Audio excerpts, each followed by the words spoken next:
പ്രിയപ്പെട്ടവരെ നമസ്കാരം. അഗ്രവിഷനിലേക്ക് എല്ലാവർക്കും സ്വാഗതം. നമുക്കിന്ന് വിത്ത് മുളപ്പിക്കുന്നത് എങ്ങനെയാണെന്ന് നോക്കാം. ഞാൻ നേരത്തെ പറഞ്ഞിട്ടുണ്ട്, എന്നാലും വിത്ത് മുളപ്പിക്കാനായിട്ട് പല വിധത്തിലുള്ള മാർഗ്ഗമുണ്ട്.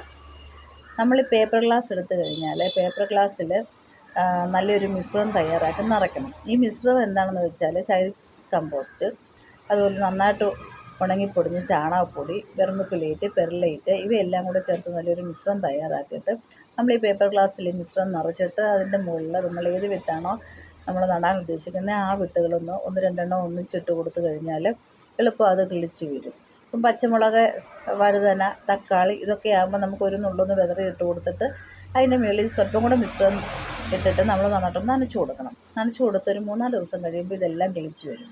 അപ്പോൾ ആ ഗ്ലാസ്സിൽ തന്നെ ഇരുന്ന് വലുതായതിനു ശേഷം നമുക്ക് ഓരോന്നും ഇങ്ങനെ അടത്തി മാറ്റി ഗ്രോ ബാഗിലോ മണ്ണിലോ ആണ് നട്ടു കൊടുക്കാം.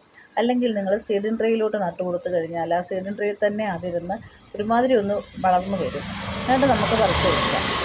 അതുപോലെ തന്നെ നമുക്ക് വേണമെങ്കിൽ ചെറിയ ട്രേകളിലോ വല്ലതും എടുത്തിട്ട് ട്രേയിൽ മിശ്രം അങ്ങോട്ട് നിറച്ചിട്ടും പച്ചമുളകാണേലും പിന്നെ വഴുതനയാണേലും തക്കാളിയാണേലും ഒക്കെ ഒന്ന് വിതറി കൊടുത്തു കഴിഞ്ഞിട്ട് അതിൻ്റെ മുകളിൽ ഈ മിശ്രം ചെറുതായിട്ടൊന്ന് തൂവിയിട്ട് നനച്ച് കൊടുത്തു കഴിഞ്ഞാലും അത് എളുപ്പം കിളുത്ത് നല്ലൊരു വലിപ്പം ആകുമ്പോഴത്തേക്കിന് പതുക്കെ മണ്ണ് ഇളക്കിയിട്ട് സ്വല്പം മണ്ണോടെ ഇതിൻ്റെ കൂടെ ചേർക്കണം കേട്ടോ.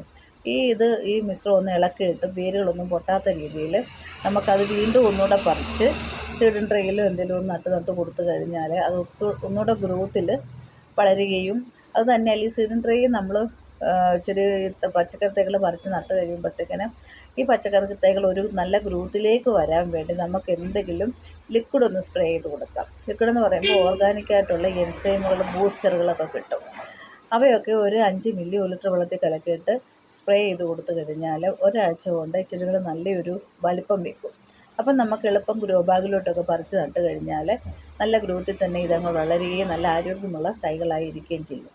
വീണ്ടും ഒരു 10-15 ദിവസം കഴിയുമ്പോഴത്തേക്കും ഈ ലിക്വിഡ് ഒന്നുകൂടെ സ്പ്രേ ചെയ്ത് കഴിഞ്ഞാൽ ചെടികൾ എളുപ്പം പൂക്കാനും കായ്ക്കാനും പറ്റുന്ന ഒരു രീതിയിലേക്ക് നല്ല വളർച്ച ഉണ്ടാകും. ഇപ്പം നിങ്ങൾ ഈ ചെടിക്കൊക്കെ തളിക്കുന്ന വെജിറ്റബിൾ ബൂസ്റ്ററുകൾ മാർക്കറ്റിലൊക്കെ കിട്ടും. ഒന്നും അല്ലെങ്കിൽ പച്ചച്ചാണകവും കപ്പലിൻ്റെ പിണ്ണാക്കും കൂടെ പുളിപ്പിച്ചിട്ട് ആ ഒരു ലായനി ഇരട്ടി വെള്ളവുമായിട്ട് ചേർത്ത് സ്പ്രേ ചെയ്യുകയും ചെയ്യാം, ചുട്ടിലൊഴിച്ച് കൊടുക്കുകയും ചെയ്യാം. അങ്ങനെയൊക്കെ ആകുമ്പോഴത്തേക്കിന് ഒരു പച്ചക്കറി തൈകൾ പോലും പാഴാകാതെ നമുക്ക് നല്ല രീതിയിൽ കിട്ടുകയും ചെയ്യും.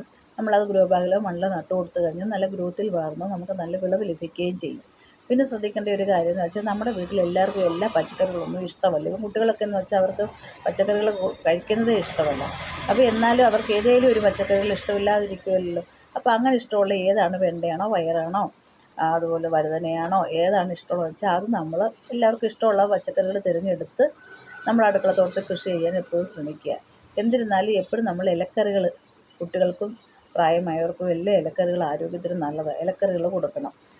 കുട്ടികൾക്ക് പ്രത്യേകിച്ച് കണ്ണിൻ്റെ കാഴ്ചയ്ക്കുമൊക്കെ ഇലക്കറികൾ ഏറ്റവും നല്ലതാണ്. പല രീതിയിലുള്ള ചെറിയ ചെറിയ ചീരകളൊക്കെ ധാരാളം കിട്ടും. നമ്മുടെ ചീരവർഗ്ഗത്തിൽ ധാരാളം ചീരകളുണ്ട്. ഒടിച്ചോട്ട് ചീര പോലെയുള്ള എല്ലാം നമുക്ക് ഭക്ഷ്യയോഗ്യമാണ്. അങ്ങനെയുള്ള ചീരകളൊക്കെ നമ്മുടെ അടുക്കളത്തോട്ടത്തിൽ വെച്ച് പിടിപ്പിക്കാൻ എല്ലാ സഹോദരങ്ങളും ശ്രദ്ധിക്കണം.